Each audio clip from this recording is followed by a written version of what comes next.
Hello, pilots, and welcome back to another episode of Flight Academy Season 6, brought to you by Out of Art Gaming. As always, my name is Phil, and this is Game 22. We are getting very close to knowing who our top 4 will be for this season, vying for that top championship spot.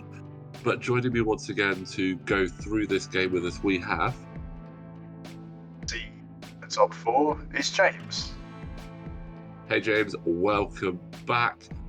No Rebels, I'm afraid, but a Scourge, that's close enough for you, right? I do like the Scum, yeah. I also just, in general, like Ben's list. Like, the Justero combination with so many bombs is pretty fun. And he's up against a similar list to yours. Yes. And I feel like Suntir does not want to go up against bombs. Particularly genius bombs. Yeah, Suntir is definitely not going to be a fan of bombs. He doesn't like anything that, especially genius. Anything that can just pop out of nowhere where he can't prepare for it is always going to be unfortunate for him. But you mentioned that Justero synergy there between the bombs. I absolutely love that. It's what I think actually makes Justero a really cool pilot, that you look at the characters and you go, oh, Talonbane Cobra, he's amazing. But then if you look down the list, there are so many other cool pilots, including Justero in there for the Kirax. Justero is definitely one of those verses where you kind of do have to put stuff in your list to get him to work. Whereas other ships like, oh yeah, I'll just throw Suntir Fel in the list, that'll be fine. You know, he can do well enough on his own. Oh, absolutely, yeah. He's one that you need a bomber in there to make him viable, but when you can get that to work, it works really well. But yeah, Suntir Fel, he's just solid. I mean, this is the Battle over Endor, which we've mentioned it a few times. It's a really cool ship. It's got a very high ceiling. It's difficult to get it right. If you get it right, it's... I mean, Suntir's always been like that. High risk, high reward. Since version 2, yes. Since version 2. Version 1, very different, but obviously this is 2.5. I think at first... Version 1, if you flew him wrong and bumped or what have you, he was dead. Yeah. It's the risk you play when you're flying a TIE Interceptor, because it only has 3 hull. So, and as we've mentioned, it might have a lot of evade dice, but green dice hate us. So the more green dice you roll, the disproportionately higher percentage that they're going to fail on you, is how I find it. For a moment, I thought Justero was doing a barrel roll, and I was very confused. Although I'm a bit confused by this. Okay, yeah, yes, he's got the bombs, so he can drop behind, but it feels a bit early for a Talon roll. Maybe a little bit early. It's quite ironic that he's doing this Talon roll, because one of our subscribers did actually mention that he was surprised that he'd not seen Captain Nim do a Talon roll at any point so far. So there we go. There's Talon roll. But I actually really like that placement of the seismic charge, because Suntir's not gone yet. So if Suntir is being aggressive and coming in, he's going to have to... And Nim does not care because he's got the plating. Yep, the ablative plating, which will just hold... I mean, I think Suntir can definitely keep his distance from that, right? He hasn't already done a barrel roll. No, he hasn't barrel rolled, so he will have to barrel roll away here. That keeps him away, which is another thing the bombers are just very good at doing. Area denial is just, it's a great tactic. And he might just be out there, which if he is, that's good. He also would be out of dorsal turret range for Nim. Oh, but he's keeping hold of it. He's using Nim's ability to make that seismic stay there, which is going to give Andy even more trouble later. Suntir's essentially going to have to disengage now. He doesn't want to go anywhere near the middle right now. I think it's a shame that Nim isn't in standard play, because he is such a good... I mean, maybe that's why he's not, but he is such a good bomber. I mean, the only reason he's not in standard play is he hasn't been re-released. That's purely it. So, other than certain pilots that was a bit rough. Nice If only reroll he there, had a but focus. yeah. If that seismic charge wasn't there, he probably would have. But yeah, I mean, other than certain pilots, generally you'll find that the only reason things are in extended is because they just haven't. Nothing for that ship has been re-released, and that's the case with both of Ben's ships here. I mean, I could see them making the argument that, stuff like Genius and like his ability to pause a bomb, when it would detonate rather than when you drop it, is bordering on too much knowledge on the board. Yeah, they did away with like learning other people's dials and quite a lot of post-dial reveal movement, like the BB Astromex and Resistance is now system phase. Yeah, and obviously they sort of soft ban sense season navigator and things like Informant, which are obviously and Hera. And Hera. That still hurts, doesn't it? It's her ship. Put her in the Ghost, please. I know she's good in the A-Wing and she's in a B-Wing, but let me fire in the Ghost. Yeah, I completely agree. I'd love to see Hera in the Ghost again. Maybe in the future if they do. Old Man Han. Like, let me fight Han for the Resistance. Yeah.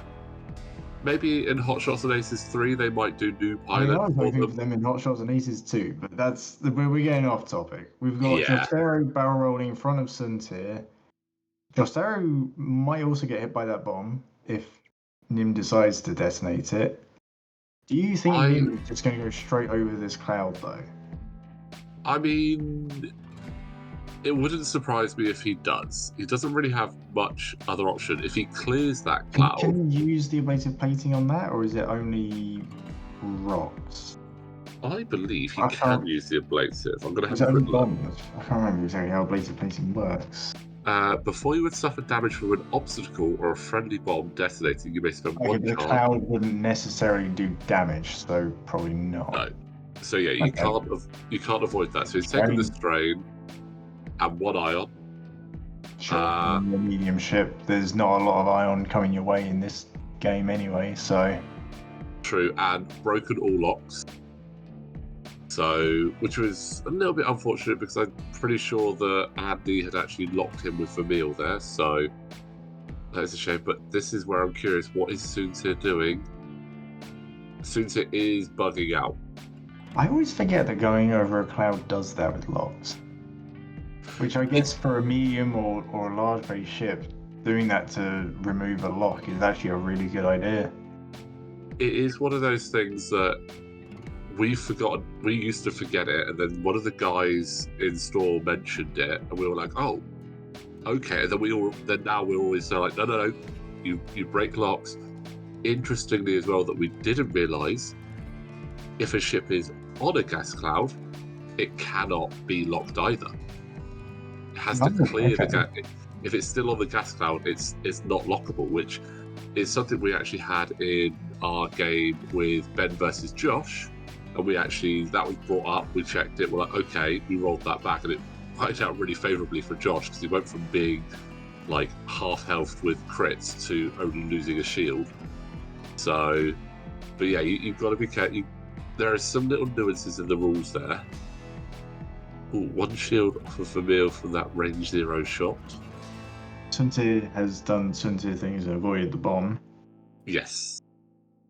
But I don't know. I feel like going into this, the favour is in Ben's list.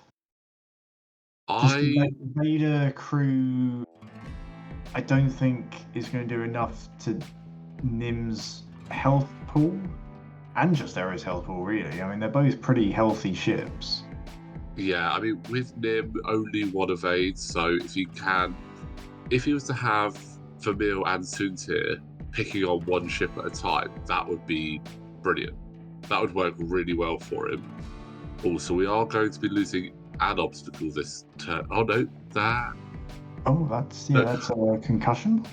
I think that is a seismic. I just don't think. I think It might just seismic be on. using that. Yeah, but it looks like we will be losing at least one obstacle this turn,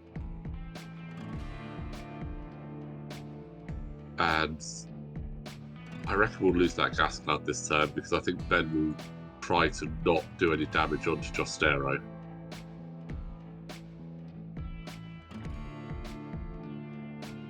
Nice, like it. Talon roll there.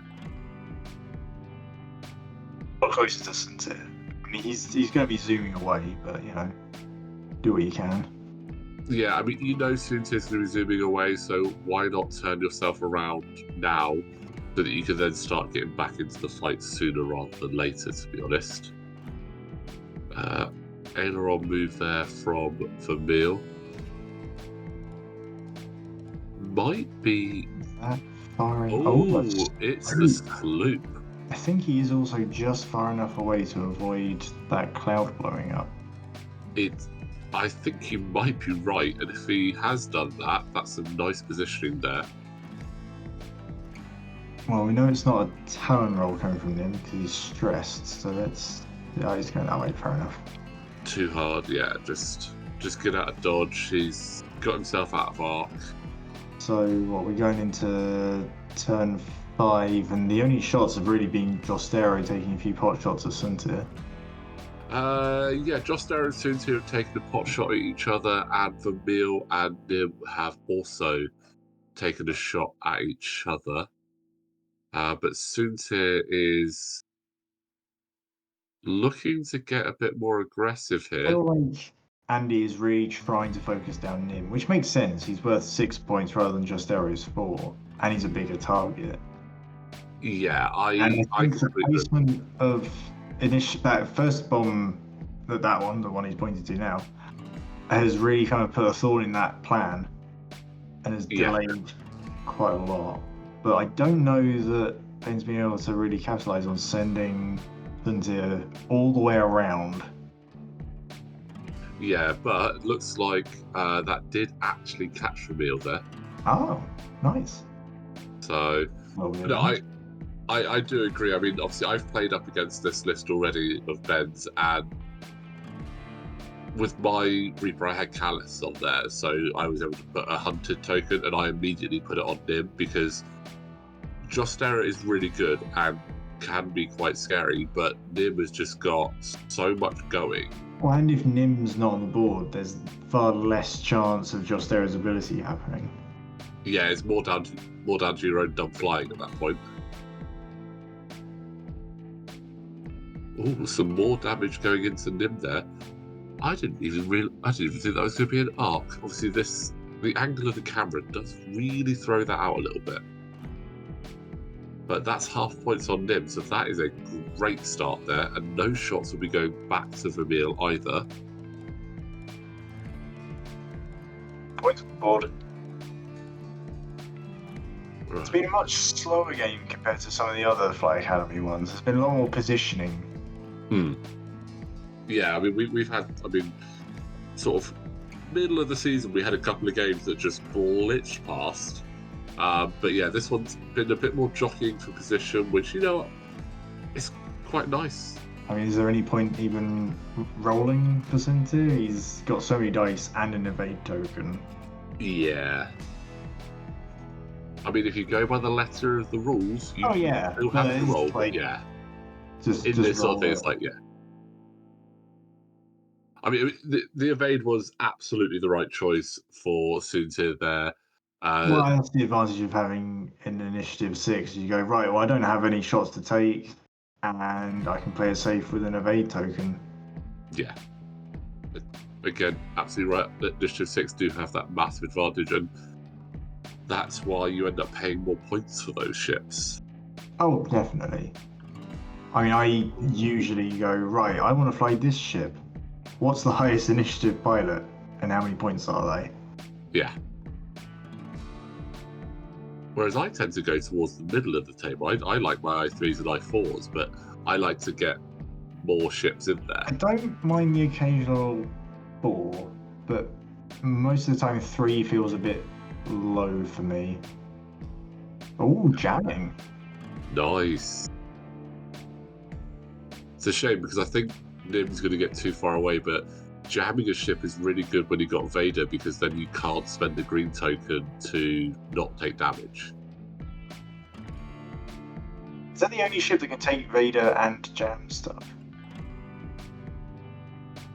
Or he's not without having to take like another crew member that can jam or something. Yeah, I think natively, yes, because the It's probably the most Decimator can't efficient way to jam. do that. I mean, you could put jamming beam onto a lambda. Yeah, but that no, because that wouldn't even be the right way around, would it? Because Vader's triggers at the start of. Oh yeah, true. You are right. So yeah, I don't think there's a way of doing a jam action without having the Reaper. Is there a crew member that you could put on a decimator that would give you a jam? Probably. There's probably something I'm forgetting, but this seems the best way to do it. And it's a medium-based ship, so you can have it here. Absolutely. And no, before anyone asks in the comments, we're not bringing large base ships to Flight Academy. I think that's taking it a little bit too far. We did a large base Aces High. Yeah, that was fun. Fun while that was absolute carnage. Absolute carnage. Because we also had 9 players. Yeah, maybe next time you do that, maybe lower the player count a bit. Yeah, unfortunately, people just turned up.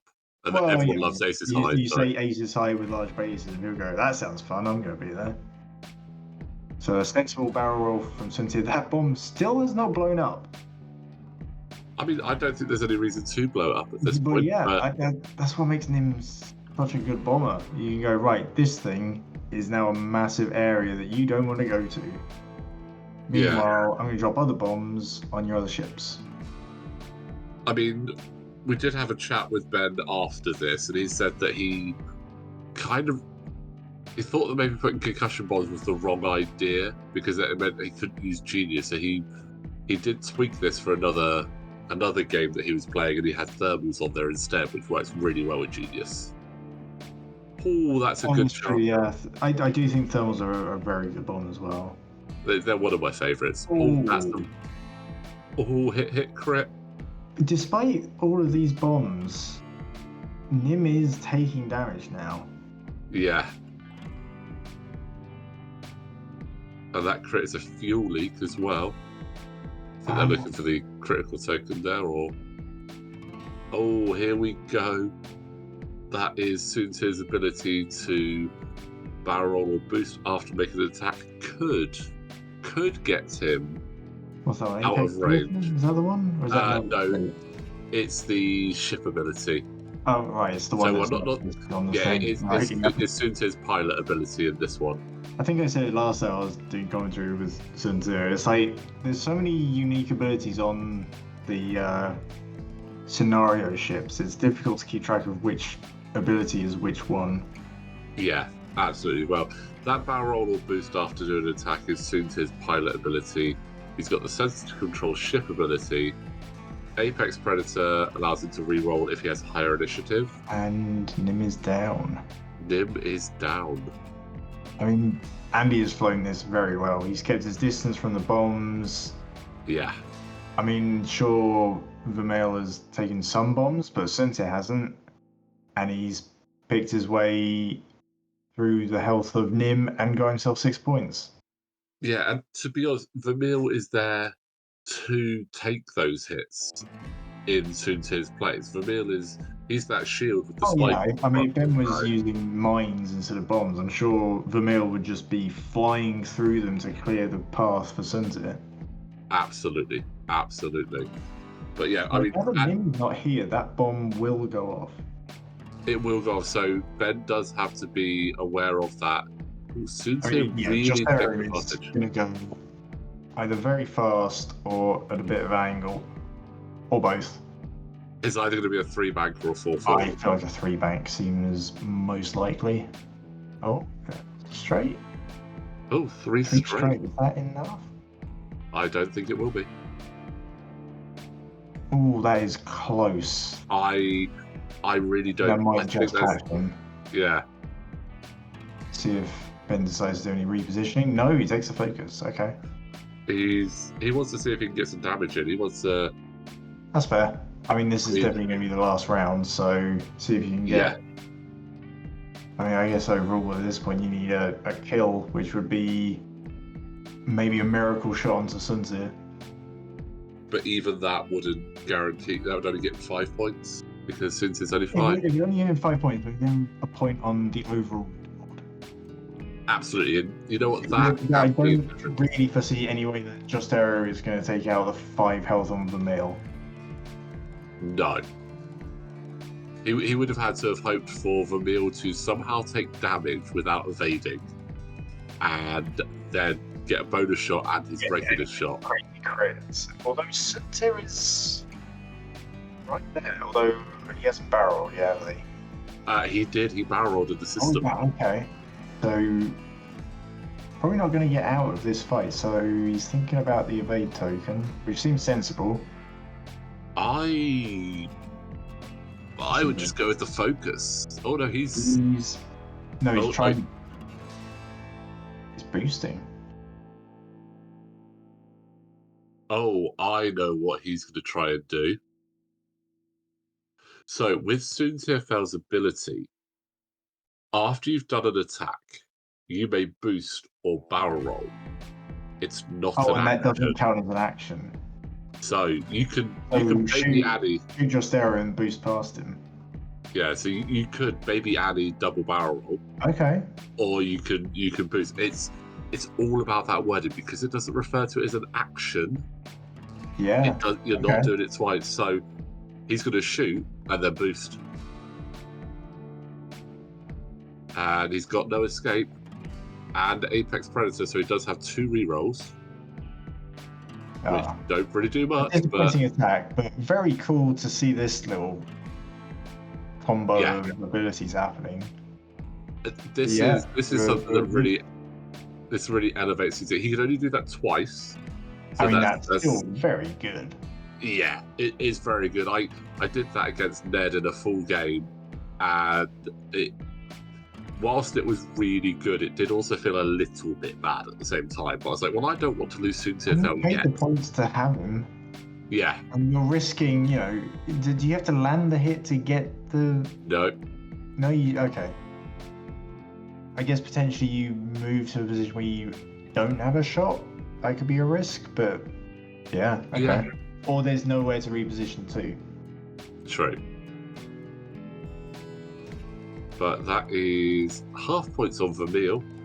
But that does mean it's a very well-flown victory there. Yeah, well done, Andy. I mean, Ben did everything he could there. He made Sunzir and Vermeil work for that kill. So well done to Ben on that. But well responded by Andy. A very solid victory for him there.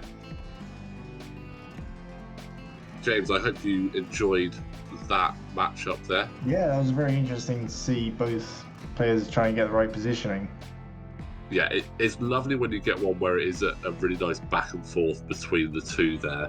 That just, it could have gone either way as well. There was no, until Nim went down, I don't think there was any guaranteed winner at that point, so it was nice to see. But guys, again, that is another game of Flight Academy Season 6. As I said, we still have plenty more to go before the top cut, so don't forget, please do like the video, subscribe to the channel, and we will see you next time.